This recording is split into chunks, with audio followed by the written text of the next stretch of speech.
नमस्कार साथियों, मेरा नाम अनिल सोलंकी है। मेरे YouTube मंच लाउड जाट वॉइस में आप सबका स्वागत है। साथियों, आज 8 तारीख है और मैंने कल और परसों 2 दिन वीडियो इसीलिए अपलोड नहीं किया कि मैं 8 तारीख का इंतज़ार कर रहा था कि 8 तारीख को नागौर में क्या होगा, प्रशासन की क्या भूमिका रहेगी। और जो करणी सेना का चैलेंज था कि हम नागौर के सांसद हनुमान बेनीवाल के घर पे जाएंगे, उसके घर को डिस्ट्रॉय करेंगे, उसकी इज्जत को डिस्ट्रॉय करेंगे, यानी घर में घुस के उसके साथ मारपीट करेंगे, उसके घर पे बुलडोज़र चलाएंगे। लेकिन हनुमान बेनीवाल उनकी किसी भी बात से डरे नहीं और वो डटे रहे। उन्होंने कहा मैं 8 तारीख को अपने घर पे रहूँगा, जनता दरबार लगाऊँगा और जन सुनवाई करूँगा। आखिर में प्रशासन ने वहाँ धारा 163 लगाई और उसके बाद सो कॉल्ड करणी सेना के राष्ट्रीय अध्यक्ष राज सिंह शेखावत ने अपना जो प्रस्तावित उनकी जो रैली थी 8 तारीख की, उसको वापस ले लिया। और आज मैंने देखा कि वो फेसबुक लाइव आकर अपनी जो खिसियाहट है, जो उनकी हार हुई है, उस खिसियाहट को फेसबुक लाइव के माध्यम से उल जलूल तर्क दे के निकाल रहे थे। वो किसी भी तरीके से इस बात को हजम नहीं कर पा रहे हैं, पचा नहीं पा रहे हैं कि जो कुछ उन्होंने अपनी दबंगई आगरा के अंदर बनाई थी, रामजी लाल सुमन के घर पे जाके हमला करके और वहाँ पे लाखों की गैदरिंग इकट्ठी करके प्रशासन की मिली भगत से आगरा के अंदर कई लाख आदमी इकट्ठे करके जो उन्होंने अपनी एक दबंगई वाली छवि बनाई थी कि कोई भी हमारी जात के खिलाफ बोलेगा, हमारे समाज के खिलाफ बोलेगा तो हम उसका ये हाल करेंगे कि उसके घर में घुस जाएंगे। हड्डी तोड़ पिटाई की रोज़ धमकी दी जाती थी और ये कहा जाता था कि कब तक सुरक्षा में रहेगा। और उपेंद्र राणा कहता था जब तक तोड़ेंगे नहीं, जब तक छोड़ेंगे नहीं। अब वही राज सिंह शेखावत अपनी जो उसकी छिछालेदार हुई है यहाँ पे, उसको मिटाने के लिए उल जलूल तर्क दे रहा है। वो ये कह रहा है कि इसमें नारायण सिंह भाटी, हमारा एजुकेशन सोसाइटी का जो अध्यक्ष है, वो भी भीषण है और उसने नागौर के सांसद से मिली भगत करके हमारे प्रोग्राम को प्रशासन से मिलके होने नहीं दिया। और साथ में वो ये भी कह रहा है कि मैं तो पिछले 15 दिन से नागौर में गांव-गांव में घूमा हूँ, अगर इतना ही दम था तेजा सेना में तो आते और मेरे पे जो भी था हमला करते। तो एक बात तो ये है कि भाई नागौर किसी की बपोती नहीं है। आज भी नागौर में अगर राज सिंह शेखावत आए तो कोई उसको क्यों किस लिए रोकेगा। बात तो थी ना 8 तारीख वाले चैलेंज की। 8 तारीख को जो उसने चैलेंज दिया था कि मैं भीड़ इकट्ठी करूँगा और हनुमान बेनीवाल के घर पे जाके हमला करूँगा, बात वो थी, ना कि ये बात थी कि आप नागौर में आपको हम आने ही नहीं देंगे, घुसने ही नहीं देंगे।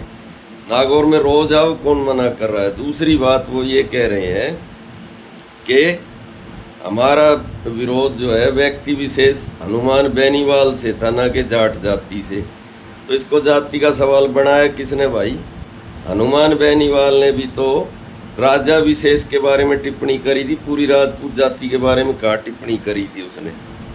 आप मेरे को एक सिंपल सी बात बताओ, मिर्जा राजा जय सिंह, मिर्जा राजा मान सिंह और जसवंत सिंह और महाराणा प्रताप से इनकी तुलना की जा सकती है क्या?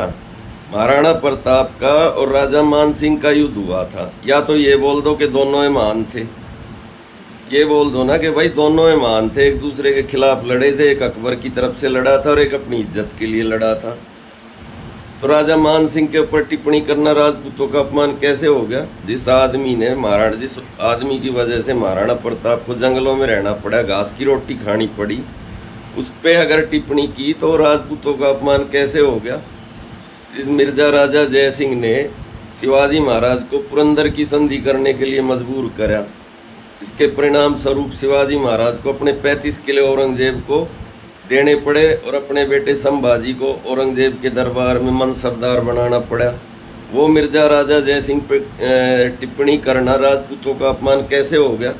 हर बात को जाति का मुद्दा खुद बनाते हो और फिर कहते हो कि हमारा विरोध एक व्यक्ति विशेष से है, किसी जाति से नहीं। जाति तो आएगी बीच में, जब तुम जाति को लेके आओगे तो अगला भी लेके आएगा। एक बात तो ये दूसरी बात, मैं एक बात आपको समझा देता हूँ कि ये जो करणी सेना है ये उसी प्रकार से भाजपा और आरएसएस का अनुवांशिक संगठन है जैसे बजरंग दल है, विश्व हिंदू परिषद है या अन्य कई संगठन है। ये बात बिल्कुल प्रूव हो चुकी है। मैं आपको इसके कई एग्जाम्पल दे दूंगा। अभी प्रेम शुक्ला नाम का एक प्रवक्ता है भाजपा का, जो चंदन का तिलक लगा के आता है डिबेट में, उसने कांग्रेस के प्रवक्ता सुरेंद्र राजपूत को इतनी गंदी गाली दी, माँ बहन की। ऐसी गाली अगर आप सड़क पे किसी रिक्शा वाले को दे दो ना, तो रिक्शा वाला भी आपको ईंट उठा के मार देगा सर में। लेकिन करणी सेना ने चूं तक नहीं करी। अगर यही सुरेंद्र सिंह राजपूत कांग्रेस की बजाय बीजेपी का प्रवक्ता होता ना, और यही प्रेम शुक्ला बीजेपी की बजाय कांग्रेस का प्रवक्ता होता, तो अब तक हंगामा खड़ा हो गया होता। दूसरी बात ये कि ये दोनों घटनाएं अभी हाल ही में घटी हैं, आगरा वाली भी और नागौर वाली भी, इसलिए इनका कंपैरिजन होगा। अगर साल 2 साल का बीच में अगर ये होता, अंतर होता ना, तब तो कंपैरिजन नहीं होता। आप मुझे बताओ, जब ये सब रामजी लाल सुमन के साथ आगरे में हो रहा था, एक बार नहीं, 2 बार नहीं, कई बार हुआ, उसके घर पे जाके हमला हुआ। फिर आगरे के अंदर एक बार हमला होने के बाद प्रशासन अलर्ट हो जाता है, दोबारा वहाँ भीड़ इकट्ठी नहीं होने देता। 1 हफ्ते बाद वहाँ फिर भीड़ इकट्ठी होने की इजाज़त दी। उसके बाद में उसके काफिले पे टायर फेंक के गए, और फिर ओकेंद्र राणा ने आके फेसबुक लाइव में जिम्मेदारी भी ले ली कि मैंने करवाया ये हमला, और प्रशासन चुपचाप तमाशा देखता रहा। उसके बाद ओकेंद्र राणा फिर वहाँ 4थी बार आगरा में जाके और किसी गली वली का उद्घाटन करके आ गया प्रशासन की मौजूदगी में, और फिर ये बोल दिया कि प्रशासन मेरे को पकड़ के दिखाए। आपको लगता है प्रशासन की बिना मिली भगत कैसा पॉसिबल है? अगर किसी दलित आदमी से आपका झगड़ा हो जाए, मैं एक आम आदमी की बात बता रहा हूँ, साधारण झगड़ा हो जाए, गाली गलौच भी हो जाए ना, तुरंत आप पे SC/ST एक्ट लग जाएगा और आप जेल में चले जाओगे। 3-4 दिन बाद आपकी जमानत होगी। ओकेंद्र राणा ने बाकायदा फेसबुक लाइव करके रामजी लाल सुमन के घर पे हमला करवाया, घर के सामने गाड़ियाँ तोड़ी, कुर्सियाँ तोड़ी, घर के शीशे तोड़े, और आज तक गिरफ्तार नहीं हुआ। ये प्रशासन से बिना मिली भगत के हो सकता है?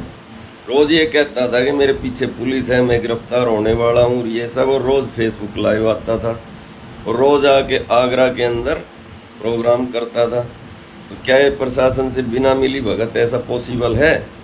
अब जो सबसे अचंभे की बात है वो ये है कि ये जो नागौर वाला एपिसोड हुआ, इस एपिसोड को हुए आज मेरे ख्याल से 20-25 दिन हो चुके हैं जब हनुमान बेनीवाल ने ये बयान जयपुर के अंदर दिया था। एक बार भी आप सबको ये नॉर्मल लगता है कि वो ओकेंद्र राणा जो हर तीसरे दिन फेसबुक लाइव आता था और ऐसी ऐसी बातें बोलता था कि सुनने वाले को यकीन ना हो? उसने ये बोला कि ये जो रामजी लाल सुमन है, ये नाक में नथनी और घाघरा चोली पहन के डांस करते हुए मुझको राणा जी माफ़ करना, गलती मारे से हो गई, ये गाना गाते हुए माफ़ी मांगेगा ना तो माफ़ करूँगा, नहीं तो माफ़ करने का कोई मतलब है नहीं। उत्तर प्रदेश भारत का सबसे बड़ा सूबा है, उस सूबे का मुख्यमंत्री रह चुका है अखिलेश यादव। आज भी उसके पास 37 MP और 110 के करीब विधायक हैं, और वो लीडर ऑफ अपोजिशन है यूपी का। उसको फेसबुक लाइव आके कह रहा है कि साढ़े टेढ़ी नाक वाले तेरे से दूध बिकवा दूंगा। तो क्या बिना प्रशासन की मिली भगत कैसा पॉसिबल है? किसी नेता को जान से मारने की धमकी देने का मतलब है मकोका लग जाता, उस आदमी पे जमानत नहीं होती, 10 साल के लिए जेल के अंदर बुक हो जाता। लेकिन सब हो रहा था। लेकिन ये चीज़ आपको क्या नॉर्मल लगी कि वो आदमी नागौर के मामले में 20-25 दिन से एक शब्द नहीं बोला, उसने एक दिन भी फेसबुक लाइव नहीं आया। जो आदमी हर तीसरे दिन रामजी लाल सुमन के मामले में फेसबुक लाइव आता था और ये कहता था जब तक तोड़ेंगे नहीं, जब तक छोड़ेंगे नहीं, और घर में घुस के मारेंगे जो भी बोलेगा, हर एक आदमी को धमकी देता था, वो नागौर वाले मामले में कैसे चुप हो गया? और ये जो राज सिंह शेखावत है, ये जो अब बात बोल रहा है कि इसने अपने हनुमान बेनीवाल ने प्रशासन से मिली भगत करके मेरा प्रोग्राम कैंसिल करवा दिया, तो प्रशासन की कितनी मानते हो तुम? आगरे के अंदर भी उसके रामजी लाल सुमन के घर के बाहर पुलिस तैनात थी, फिर भी तोड़ फोड़ करके आ गए थे। तो अब कहाँ प्रशासन बीच में आ गया? प्रशासन से मिली भगत करी तुमने। सांसद ने नहीं करी, बेनीवाल ने कोई मिली भगत नहीं करी। तुमने अपनी इज्जत बचाने के लिए वही बीजेपी की सरकार यूपी में और वही राजस्थान में है। जब वहाँ लाखों की भीड़ आगरा में इकट्ठी करी थी, वहाँ धारा 163 144 नहीं लगी थी। यहाँ कैसे लगा दी? यहाँ इसलिए लगा दी कि प्रशासन को भी ये बात पता चल गई थी, करणी सेना को भी ये बात पता चल गई थी कि सामने मुकाबला करने वाले लोग तैयार खड़े हैं लठ पे तेल लगा के।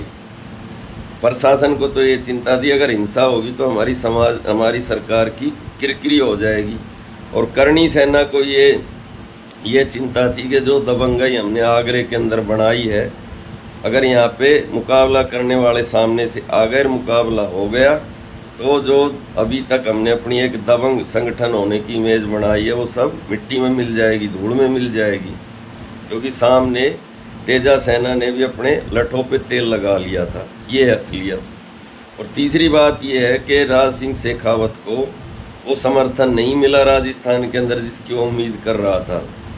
ना शीला शेखावत जी उनके साथ आई, ना महिपाल मकराना जी साथ में, और एक दो और आदमी हैं जिनके मुझे अभी नाम याद नहीं आ रहे, किसी ने इनका साथ नहीं दिया। और जो अमर एजुकेशन सोसाइटी वहाँ का लोकल राजपूत समाज है, उसने तो लिख के ही दे दिया प्रशासन को।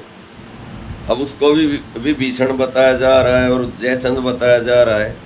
बिल्कुल भाई समझदारी का काम किया है। वो कहते हैं ना, वहीं बहू का पीसना और वहीं ससुरे की खाट।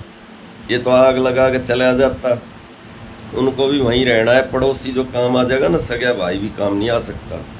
वहीं पे उनको रहना, राजपूतों को, और वहीं जाटों को रहना, उसी जगह पे रहना है नागौर के अंदर। ये तो गुजरात से आता, आग लगाता एक दिन और अपना गुजरात लौट जाता, और यहाँ जो होता उसकी तो खैर कल्पना की नहीं जा सकती। खैर मैं तो कहता हूँ अंत भला तो सब भला, जो कुछ होया भगवान ने ठीक क्या करा। और अभी जो बात बोल रहा है कि हम लोकतांत्रिक तरीके से अध्यक्ष, लोकसभा के अध्यक्ष ओम बिरला को ज्ञापन देंगे, इसकी सदस्यता खत्म कराएंगे, तो ये तो बहुत अच्छी बात है। लोकतांत्रिक तरीके से आप लोग पहले ही विरोध करते तो किसको ऐतराज था? जयपुर में विरोध करते, प्रशासन को ज्ञापन देते, लोकसभा के स्पीकर को अपना ज्ञापन दो। लोकतांत्रिक तरीके से अच्छा तो कोई तरीका ही नहीं है। दिक्कत तो ये है ना कि तुम तो अपनी हैकड़ी दिखाते हो, दबंगाई दिखाते हो। अभी ये मामला ठंडा भी नहीं हुआ है। कल मैं देख रहा था यूट्यूब पे ही कि कल का फिर चैलेंज दे रखा है मेरठ के अंदर, गुजरों ने प्रतिहार मिहिर भोज की कहीं मूर्ति की स्थापना करी है। अब किसी नेता का भी नाम ले रहे थे, मुझे नहीं पता कौन सा नेता है जिसने स्थापना करवाई है। अब कह रहे हैं 9 तारीख को वहाँ जाएंगे, उस मूर्ति को हटाएंगे, उस पर राजपूत लिखवाएंगे। अरे भाई किसी को तो बख्श दो। क्या सारे राजा महाराजा योद्धा तुम्हारी जात में पैदा हुए हैं और जात में कोई पैदा ही नहीं हो सकता क्या? हर एक से बैर बांध लोगे तो कैसे काम चलेगा? बिल्कुल समाज में अलग थलग पड़ जाओगे। हर जाति का विरोध करोगे, कोई जाति अपना इतिहास बताएगी, अपने योद्धा का सबको अपना बताओगे, तो कैसे काम चलेगा? तो मेरे भाइयों, मेरा नाम अनिल सोलंकी है। आज का वीडियो बस मैं यहीं पे समाप्त करता हूँ। वीडियो कैसा लगा कमेंट करके ज़रूर बताएं। अगर वीडियो अच्छा लगा तो अपने ग्रुप में शेयर करें, लाइक करें, कमेंट करें, और जो भाई अभी मेरे चैनल से जुड़े हैं वो चैनल को सब्सक्राइब करें। धन्यवाद भाइयों, आपका दिन शुभ हो।